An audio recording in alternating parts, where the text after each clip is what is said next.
मोदींचंही सांगतो। मोदी जी असं म्हणाले की संसद ये मेरे लिए पत्थर की इमारत नहीं है।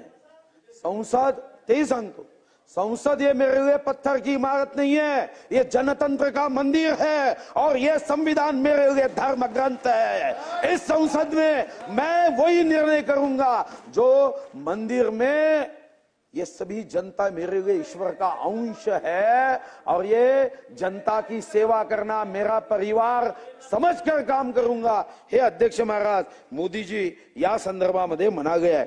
आणि अध्यक्ष महाराज या संदर्भामध्ये आपण जे सांगत आहात, मी आणीबाणीवर बोलणार नव्हतो अध्यक्ष महाराज, पण हे आणीबाणीचे आपण पाहिलं अध्यक्ष महाराज, आणीबाणीमध्ये काय केलं अध्यक्ष महाराज? तुम्ही हेगडे फक्त एका व्यक्तीचं एक स्टेटमेंट, एक वाक्य तुम्ही सांगताय, आणीबाणीमध्ये तुम्ही काय केलं अध्यक्ष महाराज? आणीबाणीमध्ये अध्यक्ष महाराज आणीबाणीमध्ये तुम्ही ज्या पद्धतीने लोकशाहीची हत्या केली अध्यक्ष महाराज, 100 वर्ष नव्हे 1000 वर्ष हा देश विसरू शकत नाही।